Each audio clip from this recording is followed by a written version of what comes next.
Salut, tu viens peindre au jardin avec moi? On va comparer une pomme à l'aquarelle, une pomme au feutre aquarellable et une pomme au crayon aquarellable. Au final, tout ça, c'est pour comprendre comment s'en servir de ce matériel, bien sûr. Précision importante, je filme en vacances. La qualité de la luminosité de cette vidéo est bien moins bonne qu'en studio et donc que mes vidéos habituelles. J'espère que tu ne m'en voudras pas. Je t'ai mis pour référence la pomme que j'ai peinte, du coup, en haut de l'écran qui était posée sur mon papier. Mais toi, tu la vois d'en haut et moi, je la voyais de face. Donc, on va pas exactement avoir le même dessin, la même perspective. Mais c'est pas grave, on est sur du technique. On commence donc avec l'aquarelle, qui aura de toute façon ma préférence puisque c'est ma spécialité, le médium que j'aime, parmi plein d'autres que je teste aussi. Mais le travail de l'eau est quand même sublime pour moi, c'est un vrai art. Je travaille avec un pinceau à la vie tout bête qui va me permettre de faire des dégradés.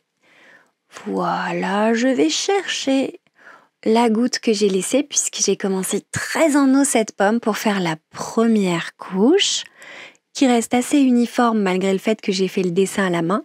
Tu vois que je peux même repasser dessus et ça ne laisse pas de marque. Il faut travailler relativement vite si on veut faire ça quand même. Je suis plutôt satisfaite de la forme que j'ai donnée à cette pomme. Du coup, un gros rond, mais en délimitant quand même un espace pour pouvoir faire sortir la queue de la pomme. Voilà. Et je reste bien en eau quand même. C'est important pour moi que ce soit sec nulle part. Je vérifie bien la brillance pour pouvoir aller voir si je vais vraiment pouvoir avoir les mêmes taches un petit peu partout. Parce que justement, je vois des éclats dans les sous-tons de cette pomme qui sont plus jaunes, plus verts. Et c'est ce que je vais aller commencer à figurer dans cette première couche, dans le mouillé. Pour le fond, j'avais utilisé un verre de vessie mélangé avec un petit peu de jaune sans cadmium. Et là, je vais carrément rééclaircir ce mélange vraiment beaucoup avec énormément de jaune Winsor qui est posé moins en eau sur la première couche que je laisse diffuser. Tu vois, je travaille vraiment pas beaucoup, c'est pas très important de donner des formes et de trop travailler. De toute façon, ça fait des marques si tu travailles trop. Donc, accepte un petit peu le fait que tu puisses pas contrôler toutes les formes à l'aquarelle. C'est ça le cœur du réacteur dans cette technique. Et c'est la grosse différence avec le feutre et le crayon. Ici, vraiment, je vais faire confiance à l'eau et au papier pour communier ensemble et véhiculer le pigment vers l'endroit où il a envie d'aller, vers l'endroit qui est le plus humide en général. Donc je travaille, mais je dispose plus quelque chose dont je sais que ça va aller vers un certain endroit, un peu plus ou un peu moins en fusion suivant que c'est mouillé ou peu. Mais c'est un jeu quand même entre l'humidité du papier, l'humidité que tu as sur ton pinceau, etc. Donc il faut accepter que ça ne fait pas exactement pile poil ce que tu veux et que tu apprivoises plus ton médium que tu ne le contrôles. Ok, on a fait cette première couche, je l'ai laissée sécher un petit peu. Pour la parfaire, je vais quand même aller ouvrir des blancs sur sec. Avec, tu la connais si tu vois mes autres vidéos, la technique de la brosse en disposant un petit peu d'eau, en laissant cette eau bien s'imprégner dans le papier, en repoussant légèrement le pigment s'il faut et en l'absorbant avec un chiffon ou du sopalin.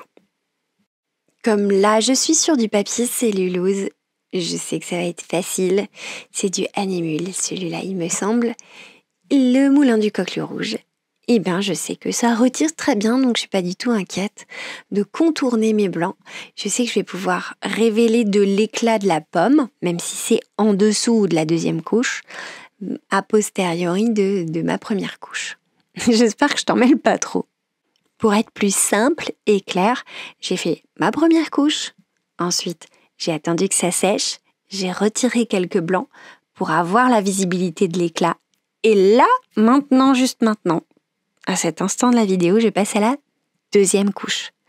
Donc je reste bien transparente, mais je me rapproche plus de, avec un verre de vessie de la couleur finale de la pomme. C'est juste que je reste transparente pour que ce que j'ai fait en dessous serve et montre au spectateur les nuances qu'il y a dans cette pomme. Toujours ce travail très en eau, qui ne sera pas permis par le feutre et par le crayon par la suite réellement, tu vas voir, pas en tout cas de la même manière. Je suis quand même avec un filet de couleur assez chargé en eau et en pigment à la fois. Et je reviens avec un pinceau qui cette fois est absolument pas chargé en couleur, que j'ai rincé pour pouvoir faire ce dégradé au milieu vers le lumineux. Toute la subtilité ici, c'est qu'il soit pas trop chargé quand même en eau même après le rinçage. Donc je le pose sur un chiffon pour qu'il ne le soit pas trop, de manière à pas faire une auréole. Parce que ça a quand même commencé à sécher. Donc si tu mets un pinceau qui est plus chargé en eau que ce qu'il y a sur la feuille, ça va faire une auréole à ce moment-là. La partie en haut à droite, c'est la partie qui est éclairée pour ma vision. Et la partie en bas, c'est celle qui est sombre, très sombre. Donc là, je ne l'ai pas fait volontairement sombre dans la première couche, j'aurais pu. Je vais donc faire cet ombré en 2 fois. D'abord, relier ce que j'ai fait du clair au sombre vers le bas, en faisant un dégradé pas si précis que ça, pas si subtil, mais efficace. Et ensuite, je vais, dans une dernière couche, relier tout ça grâce à cette dernière couche un petit peu plus grisée. Donc la sous-couche, c'est peut-être a posteriori que je l'ai fait là. J'aurais pu le faire dès le début. Ok, ensuite je vais caler une ombre sous la pomme. C'est quand même plus sympa pour pas qu'elle ait l'air de flotter. Un peu de gris, un peu de bleuté, tu vois. C'est majoritairement du gris de peine. Youpla en quelques minutes ensuite sur le sec. Et je vais imprimer comme ça dans ma pomme sa petite queue. Bon là, plusieurs nuances de marron quoi. Franchement, n'importe lesquelles, tu mélanges ça avec un chouï de rouge, un chouï de bleu pour le haut et tu obtiens plusieurs nuances de marron qui te font une jolie queue de pomme un petit peu nuancée. Bon, toujours beaucoup plus sombre vers le bas, vers le centre de la pomme bien sûr. Après, j'ai rajouté quelques petits traits justement un petit peu plus sombres pour qu'on voit bien le côté un peu plus 3D du centre de la pomme. Toujours sur sec. Et puis quelques petites éclaboussures pour qu'on voit, tu sais, ces espèces de petites taches là sur le coin de la pomme. Et j'ai fini. En tout cas, j'ai fini avant la toute dernière couche qui va me permettre d'unifier l'ombre et la pomme. Je laisse très bien sécher. À tel point que j'ai eu le temps de faire les 2 autres pommes, tu vois. Je vais revenir dessus après, je te rassure. J'humidifie le tout, la pomme et l'ombre. Et je jette dans cette eau une couleur marron grisé verdâtre que je vais appliquer à l'ombre et à la pomme en même temps du côté ombré. Ce qui va me permettre de relier les deux et faire un effet un petit peu plus aquarelle. Et j'aime beaucoup cet effet granulé que ça nous donne. La superposition, c'est vraiment la chose qui fait que je préfère largement l'aquarelle et ce médium-là à d'autres parce qu'il y a toute une richesse de couleurs qu'on voit un petit peu moins à la vidéo mais qui existe. Voici les feutres que je vais utiliser, les Winsor & Newton. C'est décidément ma marque préférée. Je les avais depuis longtemps ceux-là en fait. Tu as utilisé le côté pinceau qui est le côté le plus souple, puis il y a un côté plus petit et plus dur si tu veux faire des choses précises. Moi, un peu plus pinceau quand même. L'idée, c'est d'abord de faire le dessin. T'as vu que j'en ai pas fait avec l'aquarelle. Là, avec le feutre, je vois pas trop comment je peux faire autrement. Je ne manipule pas de l'eau ou un liquide. Je vais manipuler directement le pigment et c'est le pigment que je vais poser sur le papier. Alors que tu comprends qu'à l'aquarelle, tu ne déposes pas le pigment sur le papier, tu déposes de l'eau colorée et le pigment va, au fur et à mesure du séchage, être déposé à l'endroit où il est au moment du séchage dans le papier. Pas à l'endroit où tu le déposes, à l'endroit où l'eau va le faire voyager. Ici, je fais le dessin avec le feutre. Ce sera la même chose avec le crayon. Je dépose le pigment exactement à l'endroit précis où il va se trouver au séchage. Sauf quand tu humidifies.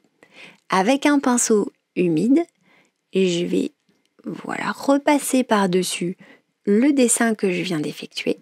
J'ai besoin de plus ou moins brosser, tu vois, ça part assez facilement, ça vient avec moi, ça me permet de peindre. Je me retrouve avec un peu d'aquarelle quelque part dans ma flaque, qui n'est pas très humide, hein, c'est une flaquette quoi. Ça peut faire un petit peu peur, même pour une première couche couleur claire.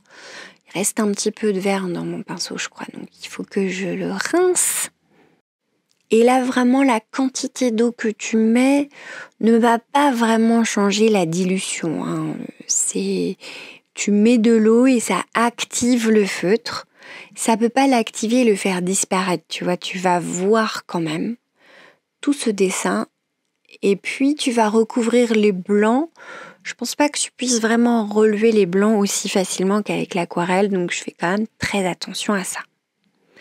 Comment ça réagit maintenant quand tu mets du feutre mouillé du feutre sec sur le mouillé? Le verre de vessie là que j'ai essayé de disposer, c'était pas très concluant comme essai. Voilà, j'ai pas eu quelque chose de fou. En haut c'était sec, du coup je me suis permise d'y aller avec ce marqueur aquarellable ocre jaune pour faire la queue de la pomme directement. Ça fonctionne bien. Au moins c'est précis, hein, tu te plantes pas. Et puis je me suis dit, tiens, on va y aller directement aussi avec le bleu. Attends, c'était quoi comme couleur ? Oui, c'était un bleu de Prusse. J'ai pas l'habitude d'utiliser cette nuance. Et pour faire l'ombre, et donc je dessine le contour, j'applique de l'eau et je viens le chercher vraiment du bout de mon pinceau. Toujours avec de l'eau, ce qui me crée une petite flaque de bleu de Prusse, laquelle va rentrer en fusion avec la flaque toujours existante du jaune à côté qui n'est pas sec. Donc ça se transforme vraiment en aquarelle une fois que c'est vraiment bien dilué. T'as vu que là c'est dingue cette nuance. J'ai tout de suite quelque chose qui serait sorti du tube pour de l'aquarelle. Là, le bleu, on peut pas faire du bleu très très clair à moins de le mettre vraiment très en eau.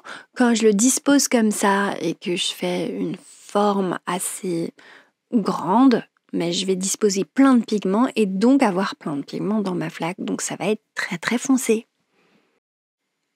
Donc là, c'était juste pour te montrer que non, le retrait de blanc, ça marche pas. Ça marche pas du tout de la même manière que de l'aquarelle. Donc ça, c'est une grosse différence pour moi, ma technique. Si t'en fais pas, toi, des retraits de blanc sur sec, c'est pas très grave. Et tu vois, j'ai beau pelucher, là, non, ça retrouve pas le blanc et l'éclat du papier comme avant. Donc ça, c'est une grosse différence. C'est très, très steady, quoi. Ça reste vraiment. En revanche, c'est quand même pas comme du feutre marqueur. On est sur un feutre aquarelle, un marqueur aquarellable. Donc, j'ai des couleurs hyper puissantes. Et là, tu vas le voir avec ma deuxième couche, qui peuvent rester en transparence. C'est très intéressant parce que ma couche de jaune, qui est, tu vois, pas du tout bien diluée, bien dégradée, mais qui quand même marque les sous-tons de ma pomme, elle va servir puisque je vais pouvoir redégrader quelque chose par-dessus qui va malgré tout être transparent. On passe sur la grosse surface de verre qui est en bas à gauche, mais quoique quand même. Donc là, je dispose le feutre et donc les pigments qui vont être les plus ancrés dans le papier tout de suite. Et je peux même superposer. Tu vois, le bleu a du jaune, ça va revenir dans mon feutre. Je peux sans problème le nettoyer après. Hein. Il suffit de remettre du feutre sur un bout de papier et le vert que j'avais mis dans le jaune, ça s'enlève tout seul. Et là, youpla, magie, je reprends mon pinceau humidifié avec peut-être un peu plus d'eau que la première couche et je vais venir activer, ouais, j'aime bien ce terme, le pigment que j'ai disposé sur la pomme. Je prends mon eau, je l'active, je frotte à peine et je me retrouve avec une flaque colorée avec le pigment qui va venir dedans et je vais pouvoir jouer avec. Il faut frotter un petit peu si tu veux donc diluer et qu'il n'y ait pas trop de marques. Mais si tu as fait les marques dans le sens de la pomme, et du coup c'est un bon sujet pour s'entraîner avec le feutre, et bien tu vois que ça donne plus de corps finalement à la pomme. Et j'ai une flaque très puissante avec une ombre très profonde. Donc si t'aimes les couleurs fortes, je dirais que c'est vraiment un médium au top pour toi. En revanche, si tu aimes les choses très dégradées, très subtiles, ça va peut-être être plus difficile à maîtriser. Donc bon, conclusion de mon essai avec ces feutres, ça m'a vraiment surprise parce que tu as pas de l'aquarelle, certes, mais ça reste transparent tout en étant extrêmement couvrant, puissant, pas couvrant, justement transparent, mais puissant en couleur. Tu peux maîtriser des choses avec le petit bout là justement, faire des petits détails et tout, c'est pas mal pratique. Je dirais que pour un débutant, c'est vraiment quelque chose d'hyper marrant. Tu dois pouvoir faire des petites fleurs, des cartes, des choses assez sympas. Après, moi, c'est plus facile pour moi de voir ce que je peux faire avec qu'un débutant parce que j'ai plus l'habitude de manier dans la flaque le pigment qui arrive, là où ça va surprendre peut-être le débutant. Donc c'est à double tranchant, on va dire. En revanche, le point fort, c'est clairement une nuance très très forte que tu peux obtenir. Donc si tu veux travailler en mixte, tu peux faire de l'aquarelle et te réserver le feutre pour certaines zones d'ombre que tu veux très fortes, par exemple. Je pense que c'est un très bon plan de le garder en mixte. Pense juste en revanche à réserver tes blancs sur papier cellulose. Ok, on passe au crayon maintenant. Cette fameuse pomme, je vais la faire avec ça, des Caran-d'Arche, qui est une très très bonne brand de crayons aquarellables. J'étais en Suisse, donc j'ai acheté les 30 et c'est très bien. Ça va nous permettre de faire un essai. Après, il y a les Conté qui sont pas mal abordables que tu peux acheter. Et puis, il y a les Faber-Castell qui sont, quand même ma marque de cœur, qui sont pas mal du tout. Je les utilise assez peu malgré tout. Donc là, je t'ai pris les 30. On va s'amuser un petit peu et je t'explique comment on s'en sert. Bon, c'est comme le feutre, hein. En gros, on va disposer le pigment sur le papier. Ensuite, on va activer le pigment avec de l'eau, donc avec un pinceau, nécessairement, que tu peux prendre n'importe lequel, d'ailleurs, je ne l'ai pas dit. Mais je précise que la qualité de pinceau est beaucoup moins intéressante et importante au feutre et au crayon qu'avec l'aquarelle, où tu vas travailler le mouvement d'une eau colorée que tu as fait fabriquer sur ta palette, alors que là, il n'y a pas de palette. C'est quand même important comme différence. Tu disposes le pigment et puis après, tu vois si tu peux en faire une flaque colorée. Le crayon réagit très très bien. Il est un peu plus sensible à la dilution que le feutre, je dirais. Disons que le feutre est très sensible aussi à la dilution, mais il se dilue et il est plus facilement emporté par la flaque. Voilà. Donc, les endroits où j'ai mis beaucoup de crayons, ça fait beaucoup de jaune, et les endroits où j'en ai mis moins, ça fait un petit peu moins. Mais tu peux le déplacer un peu plus facilement, ça reste un peu moins... voilà. Par-dessus, sur le mouillé, là j'ai voulu tester l'effet avec un ocre. Comment dire, ça granule beaucoup.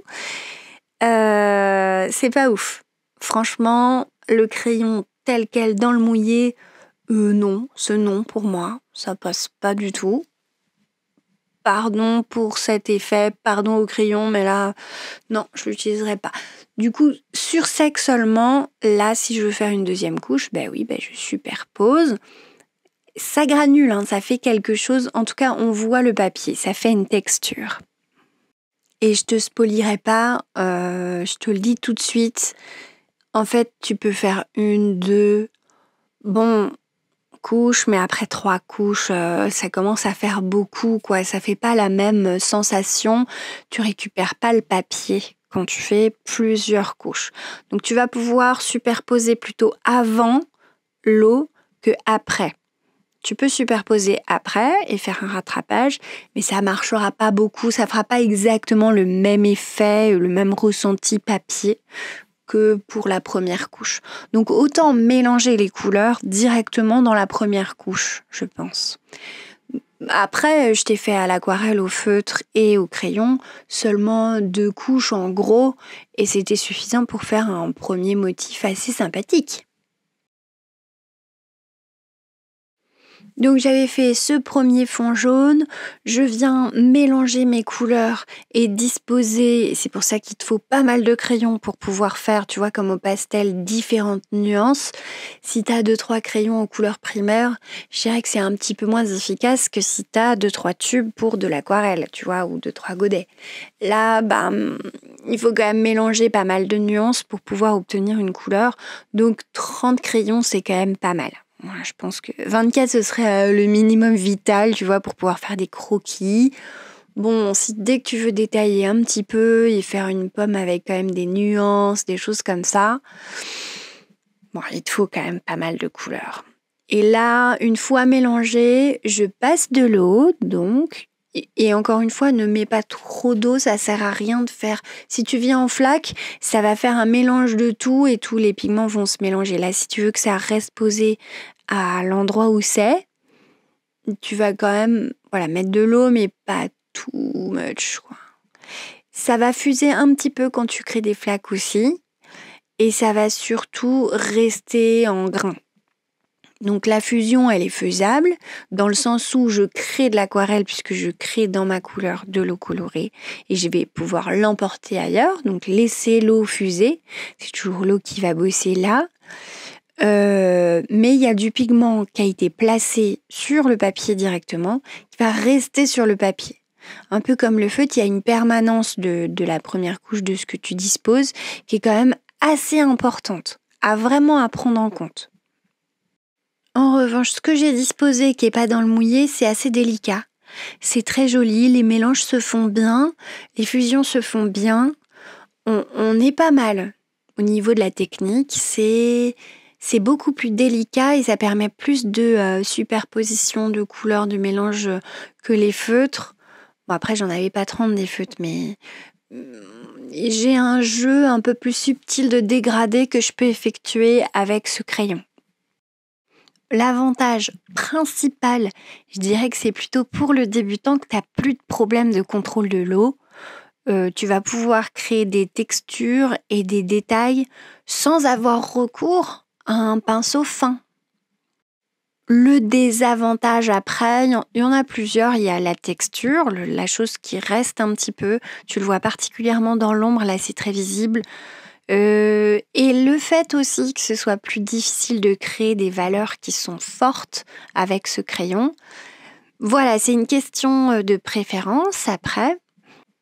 Un truc notable, c'est que ça permet pas de couvrir des grandes surfaces à mon sens. À moins que tu y passes énormément de temps. Si tu veux faire un background, donc un fond qui soit sur une feuille plus que A4, mais déjà même une A4, tu vas avoir des toiles d'araignée sur ton matos avant d'avoir terminé. Et en plus, ça va faire des marques quand tu vas passer l'eau. Il faut un gros pinceau et plein d'eau et puis repasser. Voilà, pour les fonds et les grandes surfaces, laisse tomber. Donc, en conclusion, c'est toujours pas le même médium, à mon sens, que l'aquarelle. Le médium de l'aquarelle, c'est de l'eau, comme je disais tout à l'heure. Le médium de la gouache, c'est le pigment. C'est pas l'eau, c'est le pigment. Pareil pour les crayons, pareil pour le feutre. Le médium, là, c'est le pigment. Et avec l'aquarelle, t'as plus l'eau, en fait, qui va te guider, te faire travailler, etc. Là, l'intérêt du crayon et du feutre, il est soit tout seul pour des petits objets, des petites choses, soit comme la pomme, là, pas plus gros, quoi, tu vois, si à la rigueur, si t'as envie d'y passer du temps, tu peux faire une nature morte complète ou un petit paysage. Des choses en balade, ça peut être très cool aussi pour croquer et avoir une impression assez rapide. Perso, je le garderai, ce truc-là, pour du mixte. C'est-à-dire, vraiment parce que j'adore l'aquarelle, je pense, je le garderai pour faire de l'aquarelle avec des ajouts de quelque part. de feutre ou de crayon. Donc, pour ce qui est du crayon, tiens, t'as vu, je fais une autre superposition de jaune, là encore. Malgré tout, tu peux y aller pas mal sur la superposition, même si ça va pas faire le même effet, que t'auras pas la même chose que sur la première couche. Tu peux quand même redonner une nuance. Donc, ça me fait penser au portrait. D'ailleurs, il y a une très chouette artiste qui fait du portrait à l'aquarelle et ensuite au crayon, donc pas aquarellable, mais elle crée de la texture sur ses portraits et elle nuance ses couleurs grâce au crayon. C'est une bonne idée. C'est Lioba Bruckner. Voilà, c'est ça. J'espère que je prononce bien son nom, mais tu peux regarder sur YouTube, elle fait des très jolis portraits et à la fin, elle rajoute du crayon, des nuances. Donc toi, c'est pareil avec ta pomme, tu peux faire la même chose et comme j'ai fait sur le jaune, j'ai fait toute la pomme puis j'ai décidé que elle était plus au soleil là, donc elle devait être plus jaune et j'ai rajouté toute une petite couche de jaune par la suite, pas partout, mais du coup, ça a fonctionné pas mal bien. Dernier truc que je voulais te montrer, c'est ça, le retrait de blanc. Ça, c'est le gros avantage du crayon par rapport au feutre. Le retrait de blanc, il fonctionne. Je suis sur cellulose toujours, donc c'est facilité par rapport à du coton. Ça dépend de ton papier toujours un petit peu. Mais sur du cellulose, ça fait le même effet que l'aquarelle. Voilà, la vidéo se termine là-dessus sur mes retraites blanches. J'ai à peu près fini les pommes. Je sais pas ce que t'en penses. Moi, je trouve que on peut obtenir quand même pas mal de choses. Ça vaudrait le coup d'intégrer ça dans ma pratique sur quelques tableaux, peut-être en finalisation ou en renforcement pour les feutres. C'est pas mal quand même tout ça. J'ai bon espoir que ça t'inspire et que ça te donne plein d'idées de réalisation. Dis-moi ce que t'en as pensé, si ça te donne envie de faire du feutre ou des crayons en plus de ta pratique aquarelle, peut-être, si ça t'a donné envie de découvrir l'aquarelle, si c'est le cas. J'espère que ça t'a motivé. Sur ce, je vais te demander un petit like pour l'effort, même si c'était en vacances et qu'on n'a pas une luminosité géniale. Bon, t'étais un peu avec moi au jardin, je t'avais dit. N'hésite pas à t'abonner et à activer la cloche pour voir mes prochaines vidéos. En attendant, belle rentrée et bisous les abonnés.